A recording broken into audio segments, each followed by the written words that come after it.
Why is reforming agriculture policy important?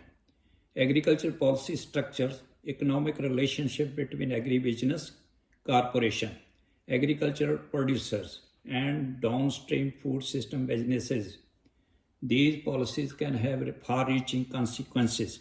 Some US agriculture policies have provided societal benefits, while others have generated negative outcomes that are ripe for reform. Addressing food security. One of the most important and successful components of the Farm Bill is the Supplemental Nutrition Assistance Program aimed at alleviating poverty and food insecurity. Administered by the Food and Nutrition Services of the USDA, SNAP is the nation's largest federal initiative for reducing hunger. The program provides billions of dollars of support each year to women and children in need, lower income families, and the unemployed. SNAP is especially important during periods of economic downturn when many families would otherwise face hunger. In 2015, SNAP successfully lifted nearly 5 million people above the poverty line through federal food assistance, including 2 million children and over 330,000 seniors. Inefficient use of taxpayers' dollars. Taxpayer subsidies have long shaped the American food system. Direct payments used to be made to farmers by the USDA to grow commodity crops like corn and soy. Soya means soybean.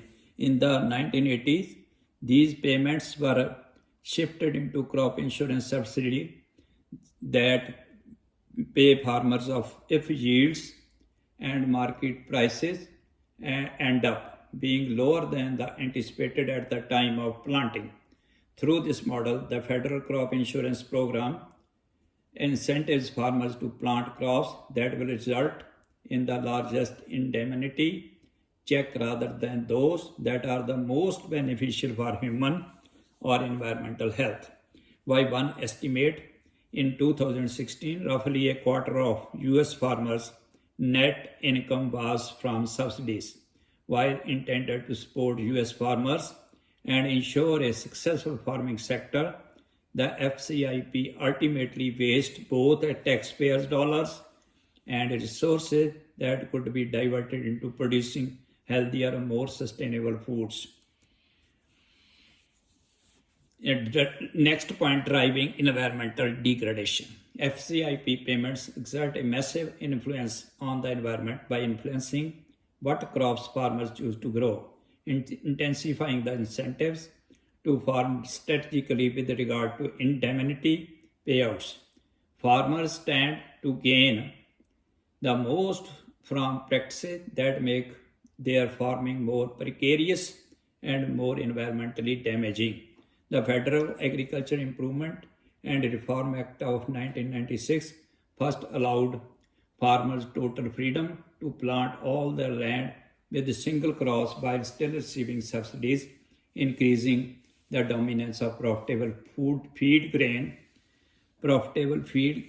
crops such as corn and soybean that continues so today. By providing more funding to large farmers and discouraging practices like crop rotation that build healthy soil and mitigate risk, the FCIP incentivizes unsustainable large-scale monoculture farming. Together, the FCIP and the FAIR Act provide insurance payouts and taxpayer subsidies that outweigh any negative incentives from environmental degradation that would otherwise discourage many industrial farming practices. Monoculture industrial farming of corn can be particularly bad for the environment. Nitrogen fertilizers enable higher yields and faster growth, particularly for corn crops, which incentivizes farmers to apply these chemicals liberally in order to maximize profits.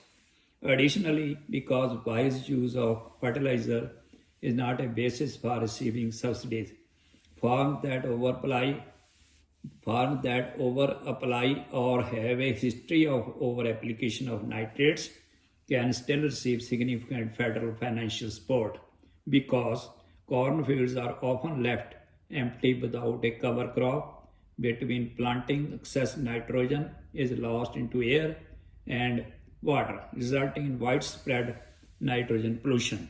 Nitrogen loss has been estimated to cost the US dollar 157 billion annually, costs that are borne by taxpayer. Thank you. Subscribe, like and comments, please.